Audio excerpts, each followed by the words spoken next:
Our social and work lives have changed a lot recently. The Millennials and Gen Zers have a very different perspective on these places and how they fit into their lives. Today, we're going to talk to someone who has a lot of insight into this.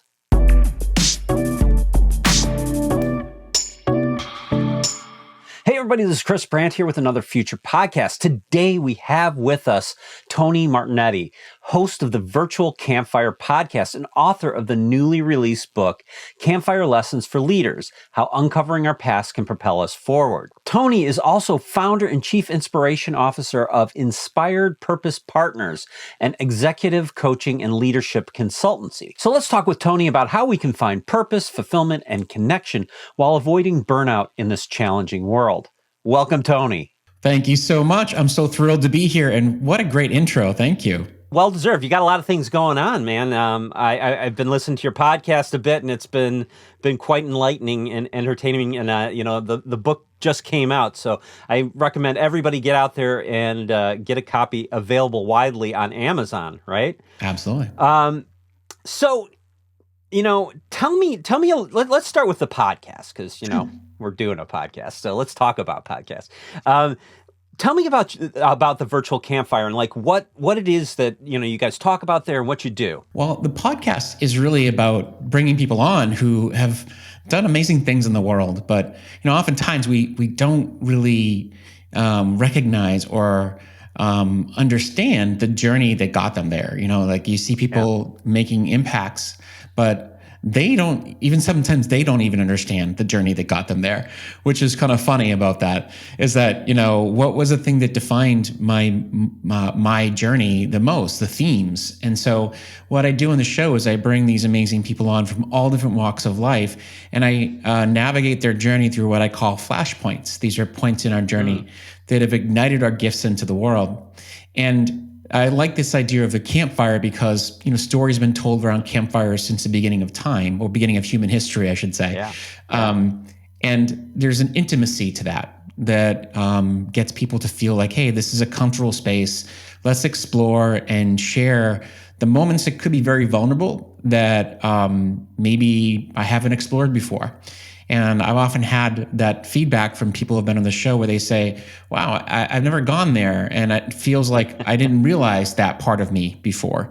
And I love it when that happens. So yeah. The tagline of the book is how uncovering our past can propel us forward. And I know that like a lot of the material for the book comes out of, the work you've done on the podcast. Talk a little bit about how like uncovering our past, because you're talking about people kind of going deep. How does that come out? And how do you, and more importantly, how do you get that out? I'm going to steal some tricks here from you. Oh, no worries. No, there's no proprietary system here. I will start with the idea that like, how does it work? How does the idea of like going back propel you forward? It starts with just, getting a better understanding of yourself, right? We have to know like, why are these things that we've done in the past? How do they drive us to the next chapter? And if we've avoided talking about it, or if we've avoided understanding it, then it's hard for us to move to the next chapter. I'll give you an example, just a quick one. Yeah. In my own life, I was a finance executive, and oftentimes I'm like, well, I'm never going back there. There's no sense in me even thinking about that. But the reality is there's some gifts in my journey of being in finance that I sometimes have to, what I call transcend and include that past, understand why I did it in the first place. How can I own that part of my journey? And then use that as a tool to actually bring into my new life of being in, executive coaching and leadership. So there's a part of that, which is, that simple, example that oftentimes we don't want to use that little thing to move forward into the next direction. Now, if you take a traumatic example, let's say the death of a loved one, or being on the cusp of a very dark moment in your life, and use that as an example of how do you use that fuel to move you forward? That's a very different example, but it also is a great way to propel you forward because you're able to take that fuel and the understanding and say, how do I use that as a gift? Personally, I've had a very varied past, and like there are things that you go and you mine the past for a lot of interesting little tidbits. But Yeah, I can see how that can be very difficult for a lot of people, or Yeah. a lot of people who just haven't spent a lot of time introspecting, you know, and Yes. for those people, or who feel like it's weakness to introspect, Yeah. or it's some sort of compromise in oneself that they do. How is it that you really get some of those tough characters to go there? Well, choose wisely who I have on, first of all, Right. but also I don't give them a lot of preamble. I don't say like, "Hey, this is where we're going to go. This is how we're going to do it." I want them. The only thing I preface it by saying is like, "Hey, I want to make sure you bring your full self into the room, and that you're willing to explore the things that maybe you haven't talked about in other podcasts or in other conversations." And at the heart of this all, I want to make sure that you feel like you are seen, and I'm going to take you on a journey in that way. And so that's the only thing that I want to make sure people feel as though they're entering in this space, that they can be safe to explore. And if we touch on something that they feel uncomfortable with, I'm okay with saying, look, we won't release it. And I've had just a handful of times where the episodes got too emotional, too touchy, and it was therapeutic, but not releasable, and that's okay.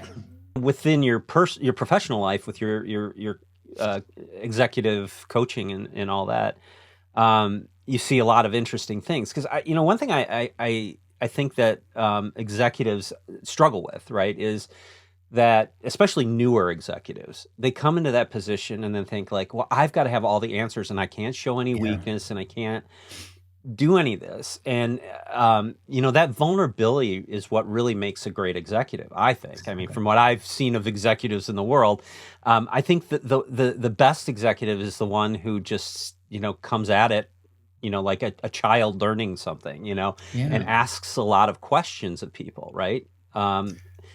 What is your technique to get those tough guys, who are like, I can't show any weakness or I'll get eaten alive, kind of the thing. What's the trick there? I agree. And I think there's a part of this, which is to say that you can't just go out and say, I'm going to be authentic and vulnerable to all my people and just kind of just bear all from the get-go. You've got to first understand yourself before you can get out there and start to be sharing more about who you are, because you have to understand what is it that you're being authentic about. And if you don't understand yourself, then how can you help to connect with others? And I think that's what it's at the core of all this, not to be too hokey about it, but authentic connection is the real centerpiece of all of this work. Connecting with your narrative, connecting with yourself, then allows you to be able to connect better with others. And so if you can start with the inner work and allow yourself to say, what is it that I haven't really understood about myself, that I haven't been honest with myself about, that I want to start to get honest about? And then what's the next move? It's a courageous move to the next level and to say, hey, what am I willing to share with others? And by doing so, I become a much stronger leader in that way. And I have these C's that I use, 3 C's, which is about it's courage, compassion, and curiosity. I should say the courage was actually not the right one, but I like to add that. There's a 4C: courage, curiosity, compassion, and connection. I mean, I think the courage is in all of those, right? So of course, you have to have the courage to get out and do that. But it starts with like knowing that you need to be compassionate with yourself, to know that it's going to be emotional, and sometimes it's going to be hard for you to be okay with the things that you're sharing. And curiosity is just asking the questions about yourself and about others, and saying, hey, what is it that I'm hiding that I need to maybe unearth? That it's not because you're being malicious or trying to hide because you feel like there's something like dark and evil hiding behind the surface. It's more about just not knowing what it is that is holding you back. You get stuck in patterns. You do things and you go like, why did I do that? Yeah. And it kind of goes back to something that triggers you from, a long time ago, or some job you had, or something in your childhood that, kind of jumps out at you. And you have this like weird reaction that you don't understand. I mean, I've definitely Exactly. had that happen to me. Yeah, not me.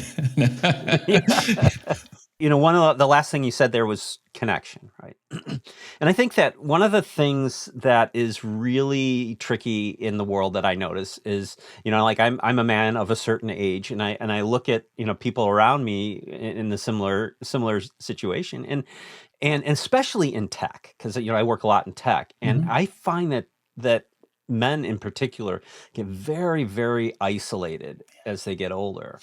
And there's an old joke. I don't have friends. My wife has friends, and they have husbands, right?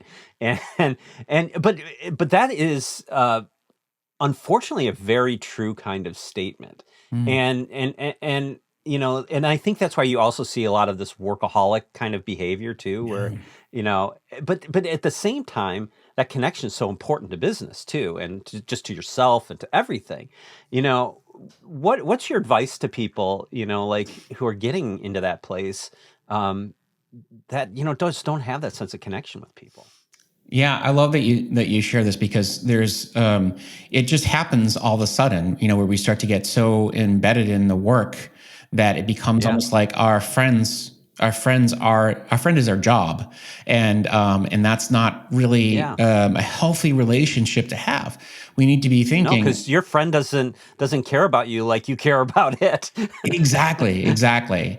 And it's great to have your loved one, your partner, to be considered a friend, obviously. But at the same time, you need to also have other people who you can connect with and have adventures with, and have conversations with, and all of that. And so I think the starting point with this is to realize that there is something that you need. The awareness is the starting point, and then realizing, how can I build that into my schedule as if it's just as important as breathing.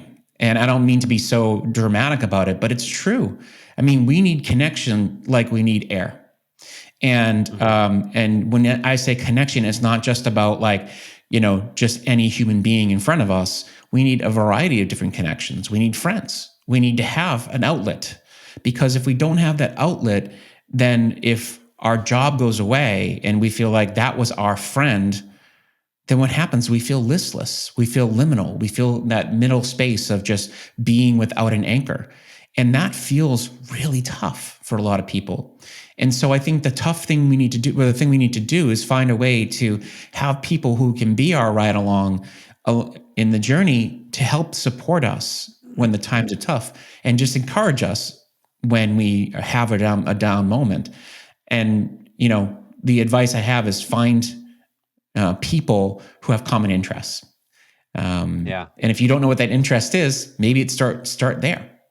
What is an interest that you haven't explored, or you have put away and you haven't talked about or done anything with in a long time? I think that's a really, really good point, because I've noticed that throughout the years, where my friends in the lighter half of my life have come from is like through, your kids are at school, you meet people, you're all focused on the school and the kids and all that. And, like you get out and you talk about the kids, so you Yeah. got to have people who have kids to talk to, right? And then, later on that it's, like now I'm playing pickleball, because I'm of that age. Yeah. So It's I'm awesome. meeting a lot of people doing that, and I think you're right. It is important. And you mentioned the partner aspect of it. And I think that, um, for a lot of us, our partner ends up doing a lot of emotional heavy lifting, Yeah. and that's a real huge burden to put on somebody. And I don't think always people understand that they sort of have to spread it around a little bit, because I think that puts a lot of strain on relationships too, Yeah. where it's like you've got one person to go to, and then all they hear about is you're complaining all the time, and they're like, "Who are you? Yeah. This is not the person I used to know, right?" Yeah, you want to give them, some of your best parts too, and it's not to hide anything from them, but it's more about making sure that you're showing up to them with some of your most powerful aspects of who you are when you're, Yeah. you know, emotionally untethered, if you will. Yeah, So well, and I see my wife and some of the women in the neighborhood, even like they do a lot of that with yeah, some of the guys in the neighborhood that are just getting older. They've lost spouses, or they've and it's they seek the connection, but it's interesting they don't seek that connection from other men often. 100%. I think this is, an area where we're going to need to spend a lot more time in it. And I'm sure we're going to talk a bit more about this today, is that it's only getting worse, not getting better. I mean, this has been a problem already. And I think pre-pandemic, we've had, an epidemic of loneliness, but it's only getting worse. So we need to figure out how can we create a better path to connection. And I think that's why the book that I wrote is, and the work I'm doing is all about creating a path to more connection, starting with ourselves. You talk a lot about, the fulfillment and sort of the spaces that we occupy, because, work is a space, as you talk about, and the home is a space. And, recently, and with the advent of all the electronic communications that we are in, and the ability to do these kinds of conversations, which aren't the same as sort of an in-person conversation, and that we've lost some of that sense of common space, right? Could you talk about how you see that changing? For those who don't know what a third space is, I mean, it's really about that, having a place where people come together to connect and have conversations and maybe work together. It's like co-working spaces and things like that. Not working necessarily, but like congregating. There was always a thought about Starbucks being the third place, because people would come and they would be doing their thing, having a coffee, maybe hanging out and getting to know people outside of their work. But I think it's really important that we start to create more of those places intentionally, where people, especially younger people, can come together and get to know each other and build relationships, especially relationships that can become, potentially game changers in terms of social impact, because we need people talking about ideas.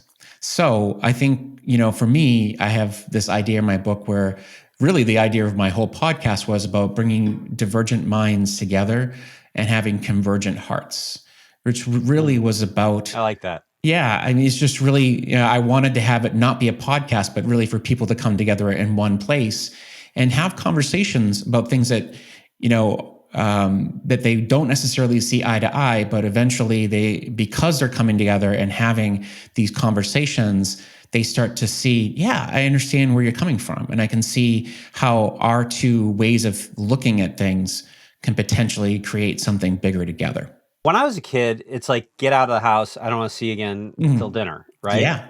And that was just the thing. And we just go out in the neighborhood. We, everybody be out there running around anyway. So we just go out and find, we didn't have to call anybody or plan anything. It just was there, I just outside. I remember when I was really young, there was like a empty lot down the street, and we used to just meet there and just, throw rocks at each other or whatever we were going to do. It was a different era then, right?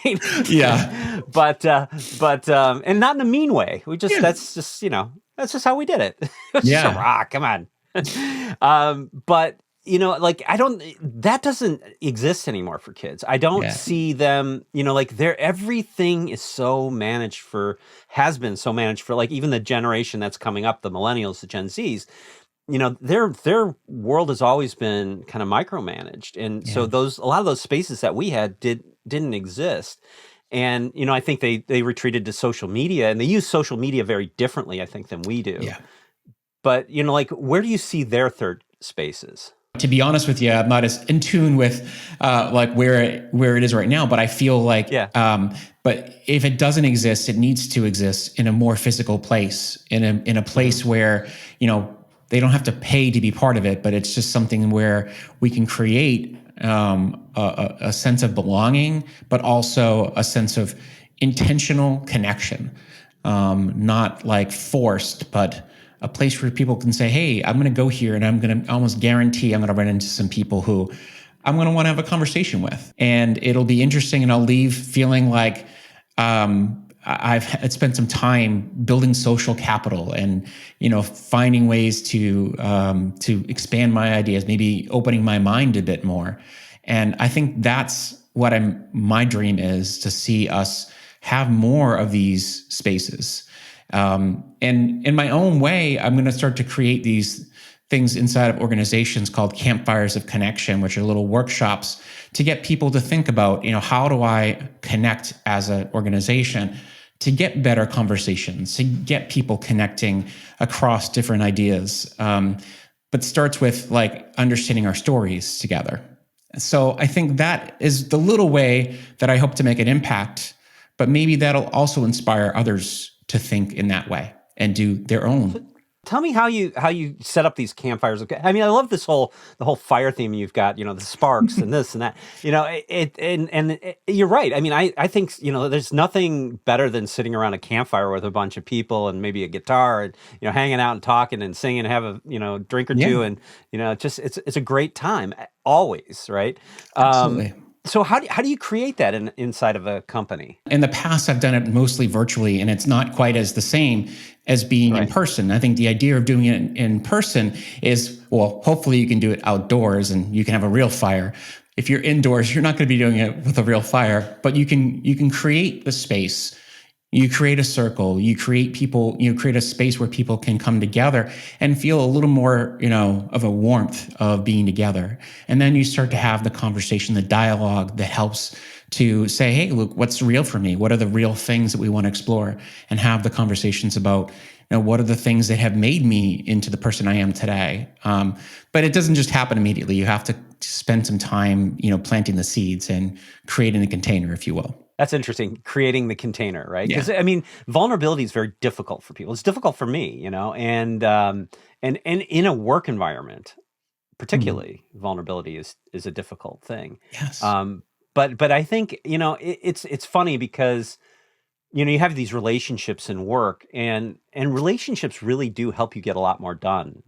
Oftentimes, because you're working together rather than at odds with each other, even between, your customers sometimes, sometimes customers, they want to just keep the vendor at a distance or something like that and push them back. But that connection really, I think it's funny that people don't understand that kind of close connection really helps projects be more successful, helps everything become a richer, better product at the end of the day. At the very least, it goes to show you that like when there's something that's holding a bottleneck or there's some kind of a tension point, you get there quick as opposed to let it linger for a long period of time, unsaid, undealt with, and then eventually festering to a big problem.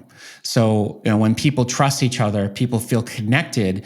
There's still going to be problems, but the problems they rise to the top much quicker.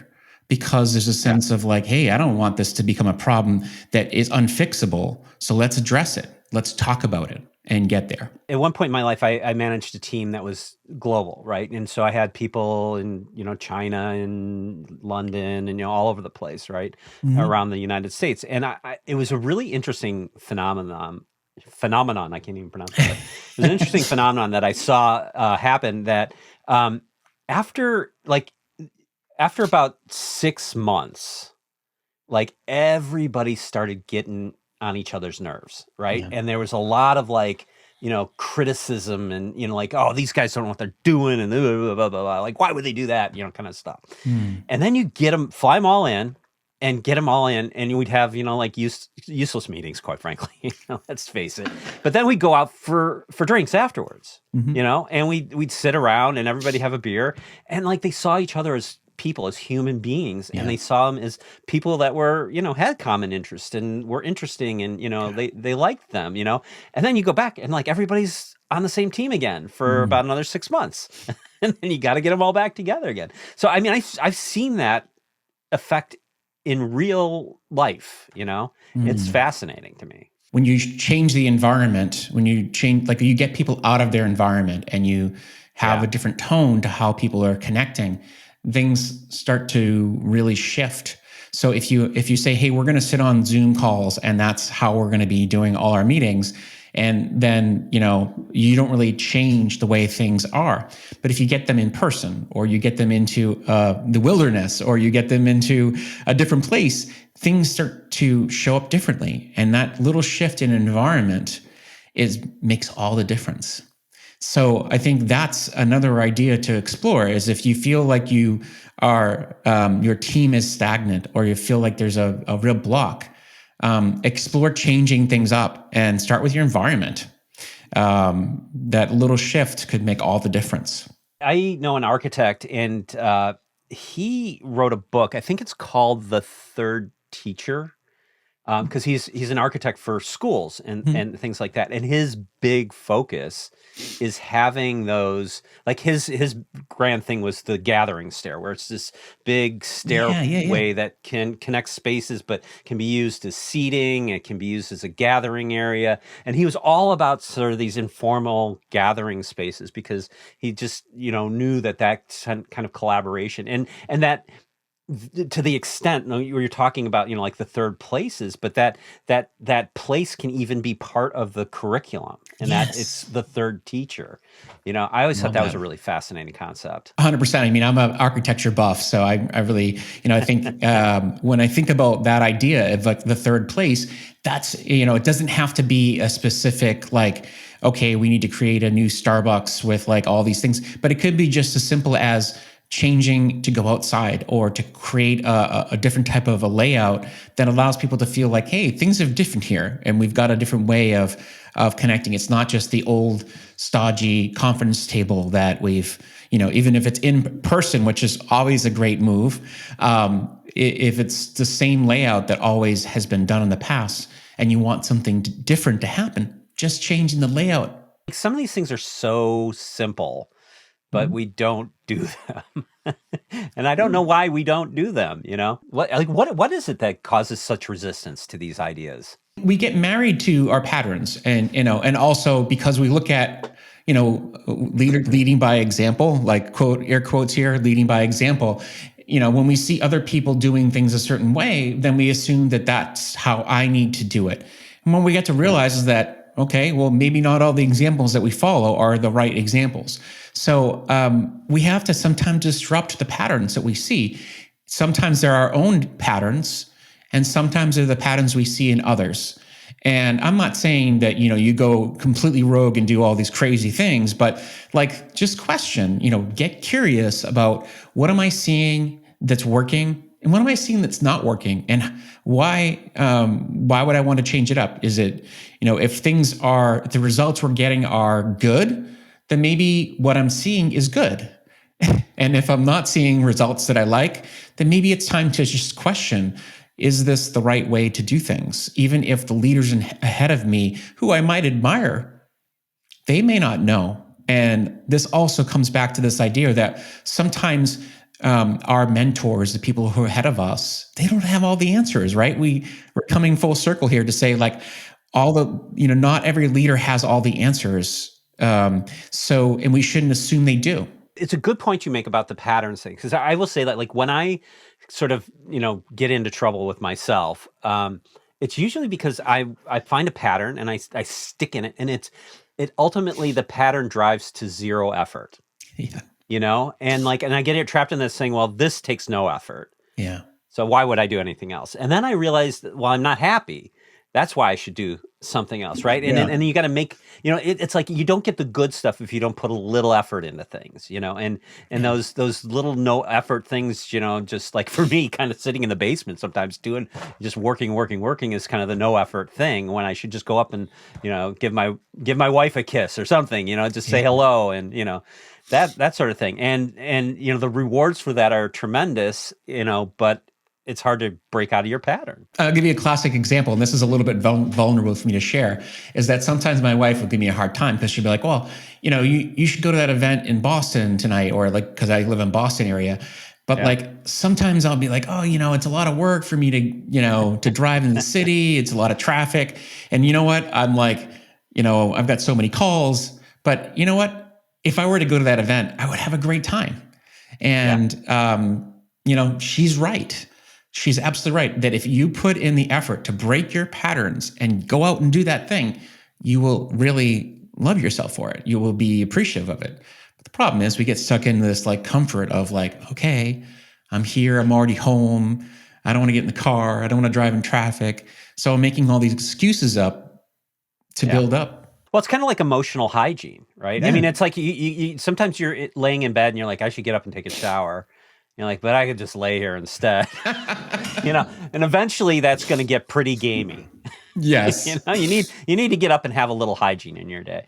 And I think, it's sort of similar emotional hygiene. You have to take care of your emotional hygiene. We were talking earlier, just on this idea of third spaces. And, one of the things that you said that was really interesting is that the idea that, a lot of other countries, European nations and things like that, they have designed their cities differently. I mean, obviously they're built in a different time and there's different considerations, but, there's some design patterns there that are really important that maybe we've neglected in more modern cities that we don't have as much, like in America in particular, but, like those informal gathering areas built into the fabric of our communities. Yeah, they really capitalize on parks, for example. If you go to a park in any like Zurich or Copenhagen or any one of them, people are like in their parks and they love spending time there.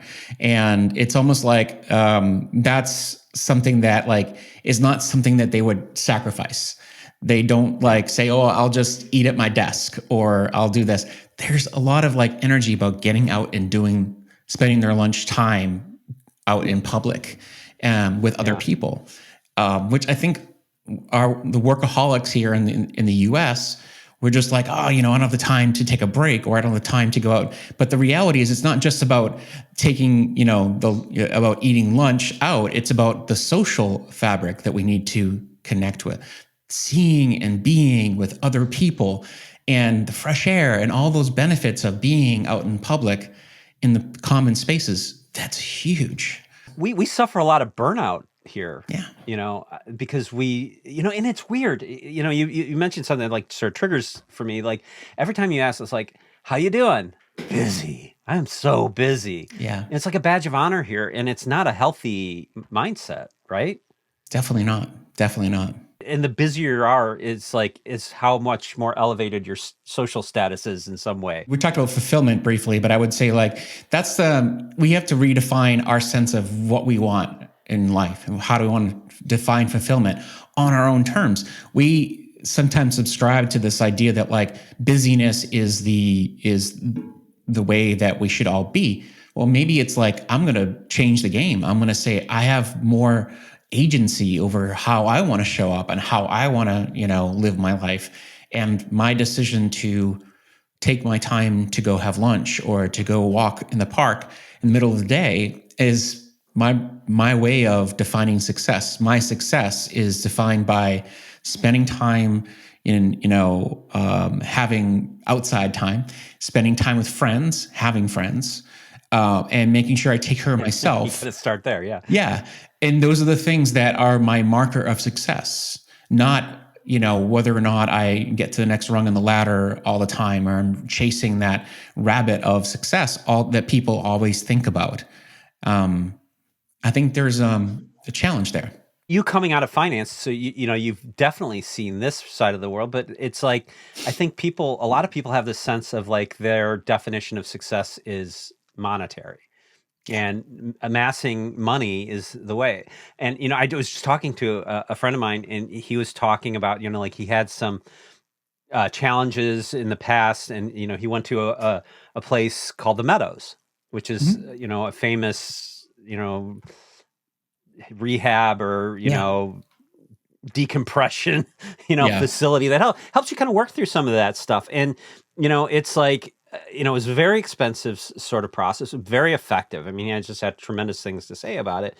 But, they're also like all the celebrities there. And, the thing you think about is like, okay, they're, clearly success and money is not the answer. Because if it were, all those people would be happy with themselves. And they certainly don't seem to be that way. So it's like, and I've always, understood that the best path to happiness is being altruistic, helping others. That's where you get that, sense of fulfillment. And you have to have community around you to be able to do those types of things. Yeah. I mean, I think there's something about what you just shared, which has me thinking that if, the true measure of wealth is a wealth of connections. And you don't have connections if you're not altruistic and willing to give to others in a way that helps them to also succeed, which has me thinking about this quote that I live by, something that has really driven me in this chapter of my career, which is that amateurs compete and professionals create. And the reason why I love this quote, this amateurs compete, professionals create, is that it's really has been this sense of like, instead of being closed off and, about protecting my kingdom, if you will, it's about how do I connect with others and find ways to create with others so we can make a bigger pie, right? Create something together so that we make a bigger impact. Because when you just compete, what happens is it's all about taking the pie and just slicing it to smaller slices. But how do we expand the pie, right? And I didn't invent this. This has always been around. But I think I just really embrace that idea, and I try to find ways to expand the pie in any way I can. The most successful people I've met, I've met a lot of like interesting people who have been very successful in their lives, but they make connections as their primary thing they do every day. It's just like they're always having lunch with somebody, they're meeting something for dinner, they're talking, they're finding people who are going on great adventures, and they go with them. It's all about all those connections, and those connections make them very successful. And I don't know how to necessarily teach everybody that, and nor myself, because I do fall victim to that. Just like, well, it's easier to sit here, Yeah, it takes a lot of energy to be that kind of person. 100%, and maybe that's something that is a question we should pose, and maybe that's what we should ask the audience in general, is in ourselves. How am I connecting today? And challenge yourself every day to connect in a different way. Maybe it's, how am I connecting to myself? How am I connecting to others? How am I connecting to purpose? In any given day, you can try different things, experiment with ways of connecting. And that way, it's not about just being insular. And I'll just add one other thing about this, because I recently came to this conclusion during a coaching session with one of my clients, is that the more you're in connection with other people, it actually improves your thinking. You don't get better at thinking in isolation, with the exception of maybe a few people who are just absolutely brilliant. But like, your thinking gets expanded and more refined by being in connection with other people. All right. Everybody's got some homework for this week. Go out and make some new connection every day. There you go. There it is. Myself included. I love that. Yeah. Yes, and me too. That's a great lesson for me. I feel like I've got a free executive coaching. I hope I'm not going to get a bill after this. You will, yes. I will. Well, you got to get paid somehow, right? Tony, this has been fantastic. I love this kind of work that you're doing, because I think that as a society we are all struggling, and it's not going to get better next year in terms of the struggle. It's going to be chaotic. It's going to be difficult times, and we got to make that change for ourselves. And I love the fact that you're somebody who's out there helping people do that. And that's very cool. So if people wanted to get this excellent coaching that I've just gotten, and I suppose this audience got it, where should they go? Well, the best place to find out about me and to learn more about my work is at my website, which is ipurposepartners.com, and the I is the letter I, not the I as in my eye. Yes. And if you go there, you'll get access to a number of different things: the podcasts, my books, and an assessment, all types of fun things. And then the other place is LinkedIn. I'm very active on LinkedIn. I'm always sharing content there. And there it is my name. And instead of an I at the end, there's the number 1. So got to make things complicated. Gotcha. Well, that's the way it rolls. There must be a bunch of Tony Martignettis out there. Yeah, the other Tony Martignetti I actually know, so he's a good guy. So, any relation? No, but he has a podcast too, which is interesting. He's a well. If your name's Tony Martignetti, you got to have a podcast, apparently. Apparently so. And I've been on his podcast. So you've been on his podcast too? yes. Oh man, that's getting so meta at some point that my head's going to explode. Well, awesome, man. Thanks so much for being on. Go out and get the book. It's on Amazon. It's available. I'll put a link in the description. And I wish you great success, Tony. And I'll have to come back and get a executive coaching session sometime soon. Anytime. Appreciate it. Thanks for watching. I'd love to hear from you in the comments. And if you could, please give us a like, subscribe, and I will see you in the next one.